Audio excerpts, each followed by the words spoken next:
CM Chandrababu అధ్యక్షతన జరిగిన state investment promotion board సమావేశంలో కీలక అంశాలపై చర్చించారు. పెద్ద ఎత్తున పెట్టుబడులకు ఆమోదం తెలపడంతో పాటు ఉద్యోగాల కల్పనపైన కూడా నిర్ణయాలు తీసుకున్నారు. సీఎం చంద్రబాబు అధ్యక్షతన స్టేట్ ఇన్వెస్ట్మెంట్ ప్రమోషన్ బోర్డు 3వ సమావేశం జరిగింది. పెట్టుబడులు, ఉద్యోగాల కల్పనపైన ఈ సమావేశంలో ప్రధానంగా చర్చించారు. 15 ప్రాజెక్టులకు సంబంధించిన పెట్టుబడులకు ఆమోదం తెలుపుతూ నిర్ణయం తీసుకున్నారు. అందుకు 44,776 కోట్ల పెట్టుబడులకు ఈ సమావేశంలో గ్రీన్ సిగ్నల్ లభించింది. ఈ పెట్టుబడుల ద్వారా దాదాపు 20,000 ఉద్యోగాల కల్పనే టార్గెట్ గా ప్రభుత్వం ప్రణాళికలు సిద్ధం చేస్తోంది. గత 2 సమావేశాల్లో ఆమోదం పొందిన ప్రాజెక్టుల స్థితిగతులపైన ఈ సమావేశంలో చర్చించారు. ఎస్ఐపిబి సమావేశంలో కీలక వ్యాఖ్యలు చేశారు సీఎం చంద్రబాబు. ఒప్పందాలపై పరిశ్రమల యాజమాన్యాలతో నిరంతర చర్చలు జరిపి సాధ్యమైనంత త్వరగా ప్రాజెక్టులొచ్చేలా చూడాలి అన్నారు. అధికారులు, మంత్రులు పెట్టుబడులను ట్రాక్ చేయడం ద్వారా త్వరితగతిన ఫలితాలు చూపించాలని స్పష్టం చేశారు. తీవ్రమైన పోటీ నెలకొన్న నేటి పరిస్థితుల్లో ఫలితాలు రావాలంటే స్పీడ్ ఆఫ్ డూయింగ్ బిజినెస్ అమలు చేసి చూపాలని అధికారులకు సూచించారు. రాష్ట్ర స్థాయిలో అనుమతులు, క్షేత్రస్థాయిలో పనులపై కలెక్టర్లతో సమీక్ష చేయాలని ప్రభుత్వ ప్రధాన కార్యదర్శికి సీఎం సూచించారు. ప్రతి అవకాశాన్ని రాష్ట్రానికి పెట్టుబడులు సాధించేందుకు ఉపయోగించుకోవాలని సలహాలిచ్చారు సీఎం. మొత్తంగా 3 నెలల్లో మిట్టల్ స్టీల్, బీపీసీఎల్తో పాటు పలు కీలక సంస్థలకు శంకుస్థాపన జరగబోతోందన్నారు చంద్రబాబు. తద్వారా శరవేగంగా ఉద్యోగాలు కల్పిస్తామని స్పష్టం చేశారు. మరింత సమాచారంతో మా ప్రతినిధి ఈశ్వర్ లైవ్ లో సిద్ధంగా ఉన్నారు. ఈశ్వర్, గతంలో is of doing business formula గురించి మాట్లాడుకున్నాం. ఇప్పుడు Chandrababu speed of doing business ని అప్లై చేస్తూ ఉన్నారు. దీని అవుట్కమ్ ఎంత ఫాస్ట్ గా, ఎంత బెటర్ గా ఉంటుందని ఎక్స్పెక్ట్ చేస్తున్నారు?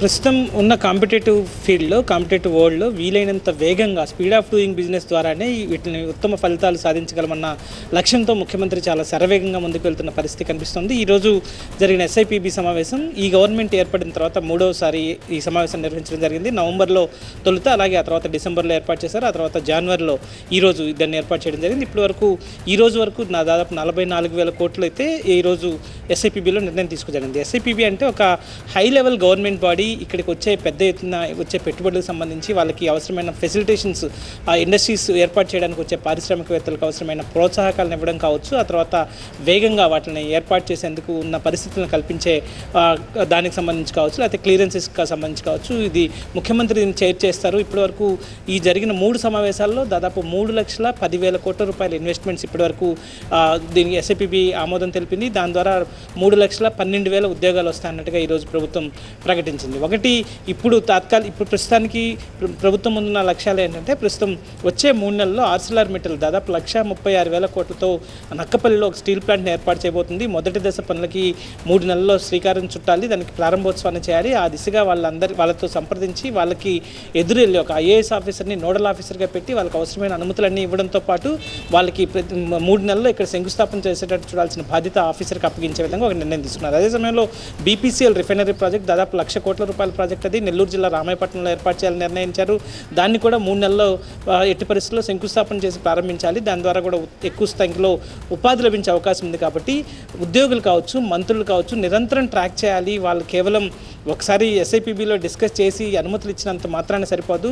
మొదట ఇచ్చిన అనుమతులకు సంబంధించి అవి ఎంతవరకు వచ్చాయి, వాళ్ళకి ఏదైనా ఇబ్బందులు ఉన్నాయా ట్రాక్ చేయాల్సిన అవసరం ఉంటుంది. అదే సమయంలో వీటితో పాటు ఇంకా ఆసక్తి చూపే సంస్థలు చాలా ఉన్నాయి. దావోస్లో దుబాయ్కి సంబంధించిన లాజిస్టిక్ కంపెనీ డిపి వరల్డ్, చాలా అతిపెద్ద లాజిస్టిక్ కంపెనీ, వాళ్ళు రావడానికి ఆసక్తిగా ఉన్నారు. అలాగే డెన్మార్క్కి సంబంధించిన షిప్పింగ్ అండ్ లాజిస్టిక్ కంపెనీ ఒకటి ఏపీ ముల్లర్ మార్క్స్ అని ఒక కంపెనీ ఉంది. వీళ్ళు రావడానికి ఇంట్రెస్ట్గా ఉన్నారు. కాబట్టి తిరిగి ఎదురెళ్ళి మనమే మన రాష్ట్ర ప్రభుత్వ ప్రతినిధులతో వాళ్ళతో డిస్కస్ చేయాలి. వాళ్ళకి రాష్ట్రంలో ఉన్న అపారమైన ఈ కోస్టల్ బెల్ట్ కావచ్చు, లేకపోతే అపారమైన కోస్టల్ లాజిస్టిక్స్కి సంబంధించి ఉన్న పొటెన్షియాలిటీని వాళ్ళకి వివరించి వాళ్ళని తీసుకురావాల్సిన నేపథ్యాన్ని కూడా ఈరోజు ముఖ్యమంత్రి చర్చించారు. సో ఒకటి, ఇప్పటికే రాష్ట్రం పట్ల ఆసక్తి చూపిస్తున్న సంస్థలకి అవసరమైన ఏర్పాటును చేయడం ఒకటి. రెండోది, ఇవి ఆసక్తి చూపిస్తున్న సంస్థల ఇన్వెస్ట్మెంట్స్ రాష్ట్రానికి తీసుకొచ్చేదానికి అవసరమైన ఏర్పాటును కావచ్చు, లేకపోతే వాళ్ళకి అవసరమైన ప్రోత్సాహకాలను అందించడానికి చేయాల్సిన త్వరితగతిన చేయాల్సిన ఏర్పాట్లు, ఇట్లాంటి 2 అంశాల లక్ష్యంతో వేగంగా ముందుకు వెళ్తున్న నేపథ్యం అయితే ఆంధ్రప్రదేశ్ ప్రభుత్వానికి కనిపిస్తుంది. మొదట ఎవ్రీ మంత్ ప్రతి 30 రోజులకు ఒకసారి సమావేశాన్ని ఏర్పాటు చేయాలని చెప్పి ముఖ్యమంత్రి నిర్ణయించారు. అదేవిధంగా ఇప్పటి వరకు దాదాపుగా రెన్యూబుల్ ఎనర్జీకి సంబంధించి రాష్ట్రానికి భారీ ఎత్తున పెట్టుబడులు వస్తున్నాయి. ఈరోజు వచ్చిన 44,000 కోట్ల రూపాయల రూపాయల పెట్టుబడుల్లో దాదాపుగా 35,000 కోట్ల రూపాయల వరకు రెన్యూబుల్ ఎనర్జీ ఇవన్నీ కడప జిల్లా కావచ్చు, అనంతపురం, కర్నూలు, రాయలసీమ జిల్లాల్లో వీటిని ఎక్కువ ఏర్పాటు చేయాలని నిర్ణయించారు. వాటికి సంబంధించి క్లియరెన్స్ ఇచ్చారు. ఇవన్నీ కూడా వీలైనంత త్వరగా శంకుస్థాపన పూర్తి చేసుకుని మిగతా వేగంగా ఉపాధి కల్పన కూడా జరిగేటట్టుగా చర్యలు తీసుకోవాలని ముఖ్యమంత్రి సూచిస్తున్న నేపథ్యం కనిపిస్తుంది. సో అంది వచ్చిన ప్రతి అవకాశాన్ని రాష్ట్రంలో ఈ పెట్టుబడులను ఆకర్షించడానికి వినియోగిస్తూ ముందుకు వెళ్ళాలంటగా ముఖ్యమంత్రి ఈరోజు దిశానిర్దేశం చేసిన పరిస్థితి కనిపిస్తుంది. సో రాష్ట్ర ప్రభుత్వం ఫోకస్ అంతా ఇన్వెస్ట్మెంట్స్ని అట్రాక్ట్ చేయడం, దాని ద్వారా ఎంప్లాయ్మెంట్ని క్రియేట్ చేయడం, ఇన్వెస్ట్మెంట్స్కి వచ్చే వాళ్ళకి అవసరమైన సహాయ సహకారాలు అందించడానికి ప్రత్యేక ఏర్పాట్లు చేయడం, వీటి మీద ప్రస్తుతం ప్రభుత్వం ముందుకు వెళ్తున్న నేపథ్యం అయితే కనిపిస్తుంది. Thank you Eshwar. అంతా కార్ పార్టీని చేస్తుందంటూ కస్సమంటోంది అధికార కాంగ్రెస్. కాదు హస్తం పార్టీనే అస్తవ్యస్తంగా వ్యవహరిస్తోందని బీఆర్ఎస్ అంటోంది. అసలు ఆ రెండు పార్టీలు కరెక్ట్ కాదంటూ కన్నెర చేస్తోంది కాషాయం పార్టీ. మొత్తంగా జీహెచ్ఎంసీ బడ్జెట్ సమావేశాలు రసాభాసగా మారాయి. సభ ప్రారంభం కాగానే బడ్జెట్ పై మాట్లాడాలని కోరారు మేయర్ విజయలక్ష్మి. అయితే ప్రశ్నోత్తరాల కోసం పట్టుబట్టిన బీఆర్ఎస్ సభ్యులు మేయర్ కి వ్యతిరేకంగా ఆందోళనకు దిగారు. పోడియం దగ్గరకు దూసుకెళ్లి మేయర్ పైకి పేపర్లు చించి విసిరారు.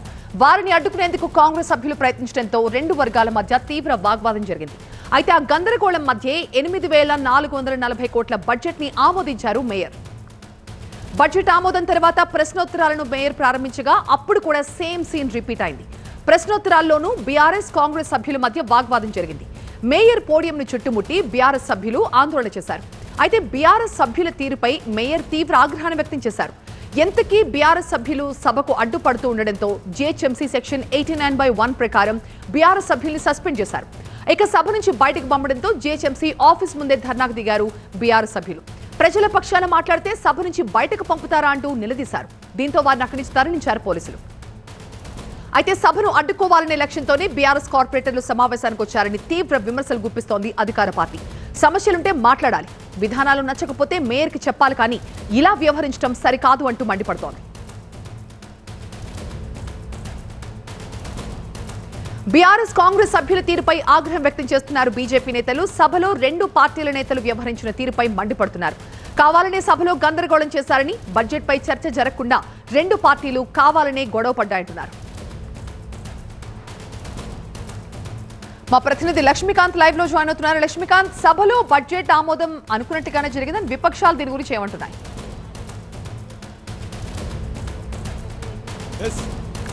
గ్రేటర్ హైదరాబాద్ మున్సిపల్ కార్పొరేషన్ సంబంధించినటువంటి వార్షిక బడ్జెట్ 8,440 కోట్లకు సంబంధించిన వార్షిక బడ్జెట్ తీవ్ర ఉద్రిక్త పరిణామాల మధ్య ఎట్టకేలకైతే ఆమోదమైంది. అంటే ఆమోదం లభించింది. కానీ ఇది మొత్తం కూడా దీనిపై చర్చ జరగాల్సిన అవసరం నంటూ పెద్ద ఎత్తున పట్టుబడడంతో బీఆర్ఎస్ కార్పొరేటర్లు మొత్తం కూడా అరెస్ట్ అయ్యారు, మళ్ళీ విడుదల చేశారు. మొత్తం కార్పొరేటర్లను అదుపులో తీసుకున్న తర్వాత పోలీసులు ట్యాంక్ బండ్ చుట్టూ తిప్పుకొని వచ్చి మళ్ళీ ఇక్కడ వదిలేయడంతో వాళ్ళు రెండోసారి కౌన్సిల్ సమావేశంలోకి వచ్చారు. కాంగ్రెస్ బీఆర్ఎస్ కార్పొరేటర్ల మధ్య వాదోపవాదాలు, తోపులాటలు జరగడంతో వాళ్ళని బీఆర్ఎస్ కార్పొరేటర్లను సస్పెండ్ చేయడం జరిగింది మేయర్. దీంతో వాళ్ళని అరెస్ట్ చేసి స్టేషన్ తరలించారు. ఆ తర్వాత కౌన్సిల్ సమావేశం అయితే స్థానిక సమస్యలపైన మొత్తం కూడా ఇప్పటి వరకు జరిగింది. ప్రస్తుతం ఈ బడ్జెట్ ఆమోదయోగం కాదు, అసలు చర్చనే లేకుండా ఇది ఎలా ఆమోదిస్తారంటూ బీజేపీ ఫ్లోర్ లీడర్ నరసింహారెడ్డి దీని పట్ల బీజేపీ కార్పొరేటర్లు అభ్యంతరం వ్యక్తం చేస్తున్నారు. ఎలా చూస్తారు ఫైనల్గా? ఈరోజు బడ్జెట్ మొత్తం కూడా ఆమోదయోగంగా జరిగింది. మొత్తం 4 సంవత్సరాలు ఈ రోజే కొద్దిగా అయింది. బీఆర్ఎస్ నాయకులు ఎప్పట్లాగానే ఏ విధంగా వాళ్ళు చేసిన పాపాలు ఎక్కడ బయటపడతాయో, వాళ్ళు ఏ విధంగా ఎన్నెన్ని అప్పులు చేశారు, వాళ్ళు చేసినటువంటి ఏకపక్ష పాలన చేశారు, అవన్నీ కూడా బయటకు వస్తాయని చెప్పేసి వాళ్ళు గొడవ చేయడానికి వచ్చింది జీహెచ్ఎంసీ అభివృద్ధి కార్యక్రమాలలో నిధులు తెచ్చిరా లేదా అనేది కాకుండా మా మేయర్ గారు పార్టీ మారిరా అనేది మాత్రమే వాళ్ళకి సోయింది. కానీ ఈ జీహెచ్ఎంసీకి మారినటువంటి మేయర్ గారు ఎన్ని నిధులు తెచ్చారు ఏం కానీ అడగడానికి వస్తారేమో, అట్లా కాకుండా ఓన్లీ వాళ్ళు మా పార్టీలో మారినా మా పార్టీలోకి వచ్చాయని అడగడానికే వచ్చారు. కాబట్టి వాళ్ళని మేము పట్టించుకోలేదు. ఇదే ప్రతిదీ కూడా జీహెచ్ఎంసీలో జరుగుతున్న సమస్యలను కూడా లేవనెత్తించాను. మొదటిసారి జలమండలి ఎండీ గారు కూడా జీహెచ్ఎంసీకి రావడం జరిగింది. అదేవిధంగా జీహెచ్ఎంసీలో ఉన్నటువంటి గోషామాల్ స్టేడియాన్ని గులగొట్టి దానికి కడదామని చెప్పి హాస్పిటల్ కడదామని కూడా కానీ మేము తీవ్రంగా ఖండించడం జరిగింది. మా ఈటల రాజేందర్ కూడా దాన్ని ఖండించడం జరిగింది. ఇక్కడ మహిళా కార్పొరేటర్లు బీఆర్ఎస్ మహిళా కార్పొరేటర్ల పైన కాంగ్రెస్ కార్పొరేటర్లు దాడి చేశారు, రక్త గాయాలంటారు. కార్పొరేటర్ శ్రీదేవి గారు ఫైనల్గా బుల్లెట్ పాయింట్లో చెప్పండి మీరు. వాస్తవంగా మీరు విజువల్స్ తీసుకున్నట్లయితే వాళ్ళు మొదటి నుంచి పక్కా ప్రణాళికతో వచ్చారు. మరి బయట కొంతమంది ఉండి లోపల కొంతమంది ఉండి రౌడీయిజం చేసిండ్రు. మరి మహిళలని చూడకుండా పురుషులను చూడకుండా మరి రౌడీయిజం అనేది ప్రదర్శిండ్రు. ఎట్టకేలకి ఈరోజు GHMCలో 8,840 బడ్జెట్ని ఆమోదం తెలపడం జరిగింది. ఓకే సో మొత్తం మీద అయితే బడ్జెట్ అయితే సజావుగానే మొత్తం కూడా ఆమోదించడం జరిగిందంటున్నారు. మరోవైపు బీఆర్ఎస్ కార్పొరేటర్లు మాత్రం మొత్తం అధికార దుర్వినియోగం చేసి అక్రమ అరెస్టులు చేసి అప్రజాస్వామికంగా వ్యవహరిస్తూ తమను అరెస్ట్ చేసి బయటికి పంపించారని బీఆర్ఎస్ కార్పొరేటర్ల నేతలు పెద్ద ఎత్తున ఆందోళన వ్యక్తం చేస్తున్న పరిస్థితి. Right Lakshmikant, thank you. Committee third news. Standing committee ఎన్నికల సందర్భంగా గుంటూరులో రాజకీయం మిర్చి కంటే ఘాటెక్కింది. పోటాపోటీ వ్యూహాలు విమర్శలతో పొలిటికల్ గా మంట రేగుతోంది. క్యాంప్ పాలిటిక్స్ దిశగా సాగుతుంది గుంటూరు నగర రాజకీయం. గుంటూరు కార్పొరేషన్లోని 6 స్టాండింగ్ కమిటీలకు వచ్చే నెల 3వ తేదీన ఎన్నికలు జరగబోతున్నాయి. ఈ ఎన్నికల్లో ఎలాగైనా గెలవాలని అటు కూటమి ఇటు వైసీపీ తీవ్ర ప్రయత్నాలు చేస్తున్నాయి. ఇక ఈ నేపథ్యంలో మాజీ మంత్రి అంబటి రాంబాబు, కేంద్ర మంత్రి పెమ్మసాని చంద్రశేఖర్ మధ్య మాటల యుద్ధం నడుస్తోంది. వైసీపీ తరపున గెలిచిన పలువురు కార్పొరేటర్స్ టీడీపీ తీర్థం పుచ్చుకున్నారు. ఎన్నికల నోటిఫికేషన్ వచ్చిన తర్వాత ఆ ముగ్గురు టీడీపీలోకి వెళ్లారు. మరో 5 కూడా సైకిల్ పార్టీకి టచ్లోకి వెళ్లినట్టుగా ప్రచారం జరుగుతోంది. అయితే తమ పార్టీ కార్పొరేటర్లని కూటమి నేతలు కొనుగోలు చేస్తోందంటూ అంబటి రాంబాబు మండిపడ్డారు. ఇక దానికి కౌంటర్ ఇచ్చారు కేంద్ర మంత్రి పెమ్మసాని.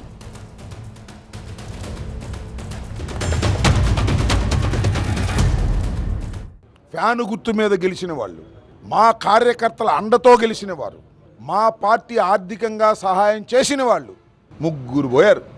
దానికి పెమ్మసాని గారు కూడా కండవ గైపెట్టున్నాడు, ఒకరికో ఇద్దరికో. వాళ్ళందరూనంట వారు అభివృద్ధి కార్యక్రమాలు చూసి వస్తున్నారని ఆయన చెబితే గుంటూరు ప్రజలు, రాష్ట్ర ప్రజలు మేము నమ్మాలా అంటున్నా. ఏం జరుగుతుందో నాకన్నా మీకు తెలుసు, మీడియాకు తెలుసు, గుంటూరు ప్రజలకు తెలుసు. చివరికి సంతలో పశువుల్ని కొన్నట్టుగా కొనటానికి తిరుగుతున్నారు. ఈ అంబటి రాంబాబు గారిలా నేను మాట్లాడలేను. మా గుంటూరు వెస్ట్లో 2019-24 మధ్య మద్దాలగిరి గారు వైఎస్ఆర్ కాంగ్రెస్ పార్టీలోకి వెళ్ళారు. ఆయన ఎలా వెళ్ళారంట, ఆ రోజు కొన్నారా వాళ్ళు. అయితే జగన్మోహన్ రెడ్డి గారు చేసినటువంటి అవినీతి మొత్తం 30% మందు మీద కమిషన్, ఇవన్నిటి మీద వాళ్ళందరూ ప్రమాణం చేసి చెప్తే డెఫినెట్గా మేము కూడా వచ్చి ప్రమాణం చేసి చెప్తాం. మద్దాలగిరి గారిని ఏం చేశారు వాళ్ళు? జగన్మోహన్ రెడ్డి గారిని చూసి లేకపోతే అంబటి రాంబాబు గారిని చూసి వచ్చారు ఆయన. ఒకవేళ మరో 5 కార్పొరేటర్లు వైసీపీని విడితే స్టాండింగ్ కమిటీల్లో కూటమి అభ్యర్థులు విజయం సాధిస్తారు. అయితే తమ వాళ్లను కాపాడుకునేందుకు వైసీపీ విశ్వ ప్రయత్నాలు చేస్తోంది.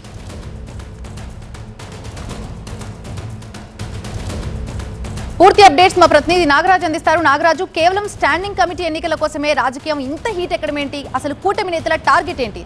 అసలు దాన్ని అడ్డుకోవడానికి వైసీపీ దగ్గరున్న ఆప్షన్స్ ఏంటంటారు? క్యాంప్ పాలిటిక్సేనా? అంటే స్టాండింగ్ కమిటీ ఎన్నికలు మాత్రం సాధారణ ఎన్నికల కంటే కూడా ఎక్కువగా ఇక్కడ రాజకీయ రగడన అయితే రాజేసి ఇప్పటికే పార్టీ నేతల మధ్య మాటల యుద్ధం అయితే కొనసాగుతుంది. కానీ ప్రధానంగా స్టాండింగ్ కమిటీ ఎన్నికలు తెర మీద కనిపిస్తున్నప్పటికీ కానీ ఈ స్టాండింగ్ కమిటీ ఎన్నికల్లో కనుక మెజారిటీ కూటమి అభ్యర్థికి దక్కి కూటమి అభ్యర్థులే కనుక ఈ స్టాండింగ్ కమిటీ ఎన్నికల్లో 6 స్థానాల్లో గెలుపొందితే ఆ తర్వాత ఖచ్చితంగా మేయర్ స్థానాన్ని కైవసం చేసుకునే విధంగా కూడా కూటమి ముందస్తుగానే కసరత్తు ప్రారంభించింది. కూటమి నేతలంతా ఆ దిశగానే పయనిస్తున్నట్టు తెలుస్తుంది. కాబట్టి ప్రస్తుతం స్టాండింగ్ కమిటీ ఎన్నికలే ఉన్నాయి. వాటిలో కనుక మెజారిటీ స్థానాలు, మెజారిటీ సభ్యులు కనుక గెలిచినట్లయితే ఆ తర్వాత కార్పొరేషన్లో కూడా కూటమి బలం పెరుగుతుంది. తద్వారా మేయర్ మీద కూడా అవిశ్వాస తీర్మానం పెట్టాలన్నది ప్రధాన ఉద్దేశం. ఆ లక్ష్య దిశగానే ఇప్పటి వరకైతే నేతలంతా కూడా ప్రయత్నాలు చేస్తూ ఉన్నారు. ఎందుకంటే మార్చి 18 ఈ ఏడాది మార్చి 18 నాటికి కార్పొరేషన్ మేయర్గా కావటి మనోహర్ నాయుడు ఎన్నికై 4 ఏళ్లు పూర్తవుతుంది. మున్సిపల్ చట్టం ప్రకారం 4 ఏళ్ల తర్వాత ఎప్పుడైనా సరే మేయర్ మీద అవిశ్వాస తీర్మానం పెట్టే అవకాశం సభ్యులకు ఉంటుంది. కాబట్టి ప్రస్తుతం 56 మంది సభ్యులున్న ఈ కార్పొరేషన్లో 30 మంది ఇప్పటికే వైసీపీ వైపు ఉన్నారు. 3 తాజాగా మరొక వైపు టీడీపీ వైపు చేరడంతోనే 30 మంది వైసీపీకి, 26 మంది సభ్యుల బలం కూటమికి ఉంది. ఈ నేపథ్యంలో మరొక 3-4 కనుక పార్టీ మారినట్లయితే ఖచ్చితంగా కూటమి అభ్యర్థులు ఈ స్టాండింగ్ కమిటీ ఎన్నికల్లో గెలుపొందుతారు. తద్వారా కార్పొరేషన్లో కూడా కూటమికి మెజార్టీ వస్తుంది. ఆ దిశగా కనుక ప్రయాణించినట్లయితే మార్చి 18 తర్వాత మేయర్ మీద ఖచ్చితంగా అవిశ్వాస తీర్మానం పెట్టి మరొక ఏడాది కాలానికి కూటమి అభ్యర్థులకు సంబంధించిన వ్యక్తిని మేయర్ స్థానంలో కూర్చోబెట్టాలనేది టీడీపీ నేతలంతా కూడా చేస్తున్న ప్రయత్నాలు. ఆ దిశగానే అటువంటి ప్రయత్నాలను గమనించింది కాబట్టి వైసీపీ కూడా అప్రమత్తమైంది. తన వద్ద ఉన్న 30 మంది కార్పొరేటర్లను కాపాడుకునేందుకు అనేక ప్రయత్నాలు అయితే చేస్తుంది. 2 రోజుల క్రితం నగరానితో పాటు జిల్లాకు సంబంధించిన ముఖ్య నేతలు, ఎమ్మెల్సీలు కావచ్చు, అలాగే మాజీ మంత్రులు కావచ్చు, అందరూ కూడా పార్టీ కార్యాలయంలో సమావేశమై 30 మంది కార్పొరేటర్లతో కూడా మాట్లాడటం జరిగింది. ఇక ఎవరు కూడా ఈ 30 మంది కార్పొరేటర్లో పార్టీని మారేవాళ్ళు లేరని కూడా నేతలంతా చెప్తున్నారు. కానీ లోపల మాత్రం ఒక భయం వెంటాడుతూ ఉంది. ఎందుకంటే అధికార పార్టీ కాబట్టి అధికార పార్టీలోకి వెళ్లేందుకు మరికొంతమంది సిద్ధంగా ఉన్నారన్న ప్రచారం కూడా జరుగుతుంది. కేవలం 3 మారితే మాత్రం మెజార్టీ తారుమారు అయిపోతుంది. కాబట్టి ఆ 3ని కాపాడుకునేందుకు ఏం చేయాలి అనేది కూడా కసరత్తు చేశారు. కాబట్టి ఒకవేళ 3వ తారీఖు స్టాండింగ్ కమిటీ ఎన్నికలు జరగనున్న నేపథ్యంలో క్యాంపు రాజకీయాలు కూడా జరిగే అవకాశం స్పష్టంగా కనిపిస్తా ఉన్నాయి. మరొక వైపు ఇప్పటికే దీనికి సంబంధించిన పెద్ద ఎత్తున అటు వైసీపీ టీడీపీ నేతలు వ్యూహాలు రచిస్తున్న నేపథ్యం మనకి ఇక్కడ కనిపిస్తుంది. Right, thank you Nagaraju.